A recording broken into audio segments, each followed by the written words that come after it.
Let's talk a bit about Briggs. Speaking of There you nemesis, go. Yeah, I mean, he's kind of we have Briggs as a huge figure Old Test. in the He's a Presbyterian writer. Church. Yeah, Right. he's an Old Testament scholar, but he also publishes on the Westminster Confession. Uh, so he. There was an attempt to have a journal that was edited by the faculties of both Princeton and Union. That lasted for maybe a year or two, and that was was it A. Hodge or Casper Wister? I forget who was the Princeton editor, and Briggs was the Union editor. At this point, Union is a Presbyterian seminary, more new school. It's not an old school seminary at all, although it had what's his name, who was an old school Presbyterian. Shedd. Shedd was a professor at Union, but he himself was old school. Yeah. Even though the school itself was new Union school. didn't go well. Well, there are several unions, right? They were talking about the one in New York. There's Union Virginia, that's in New York, and then there's Union that's in Virginia, which is part of the Southern Presbyterian tradition.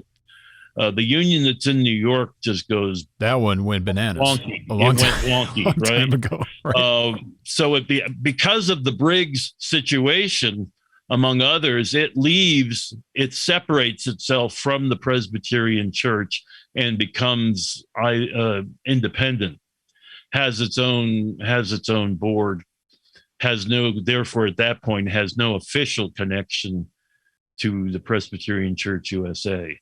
And Briggs contributes to that separation. In fact, it may have been because of what happens to Charles Briggs. Briggs ends up becoming Congregationalist, I forget now.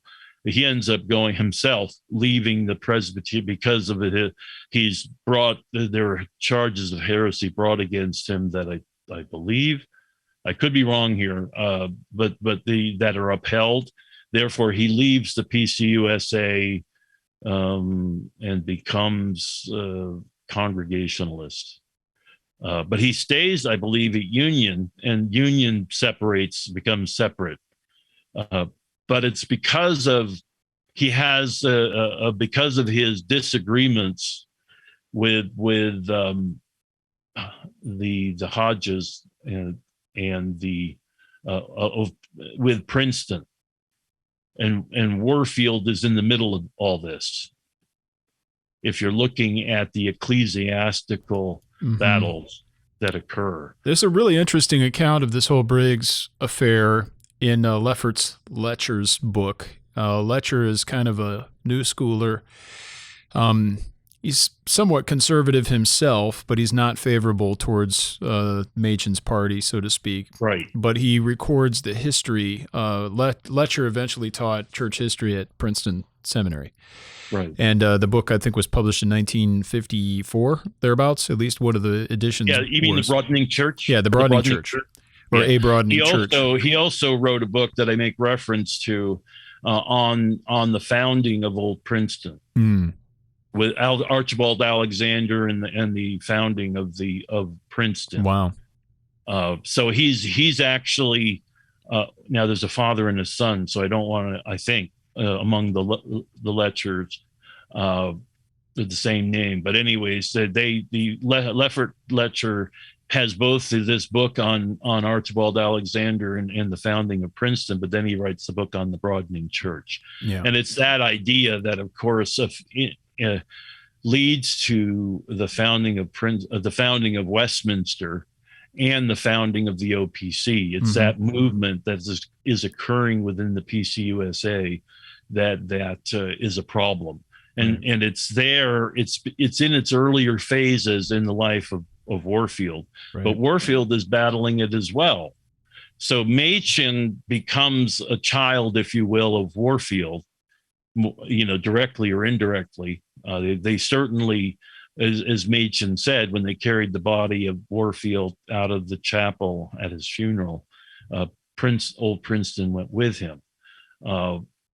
he may have said more than he knew, but he was seeing the earlier phases of what became the fundamentalist modernist controversy. Sure.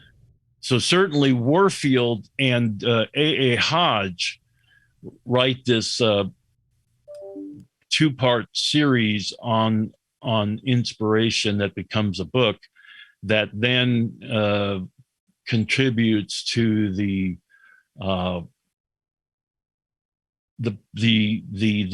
they're seeing this broadening church movement that Letcher is writing about later. They see the earlier phases of it, and they try to fight against it. In earthly human terms, they are not successful. Right? It is not a success. But I would say in spiritual terms, they gave birth to many children who were and are faithful to the gospel and a biblical understanding of the church. Mm-hmm. And it is interesting that Warfield, while perhaps unsuccessful in an institutional sense with regard to Princeton and with regard to the PCUSA, he is in our bloodstream, say here in the OPC and in the PCA. Yeah, certainly. Warfield is one of our grandparents, if you will. If you think of Machen as the father of the OPC, then Warfield is a grandfather. That's right? a good analogy. And Charles Hodge would be a great grandfather. Mm-hmm. Right. And so, and the influence, and of course, we haven't even really talked about the old school, new school split, right? Mm. That Princeton is an old school institution, although it was not in favor of the split. It stands with the old school side of the old school, new school split. And Breckenridge, of course, is one of the quote unquote hotheads in the old school movement. Yeah. There's an interesting book on that. I forget the guy's name. You have this, but it's a history of the Presbyterian Church in the Federal Union, 1861 to 69. Yeah, right. I have that, and it's all it's in the air, right? Because you're also dealing with political issues in the country.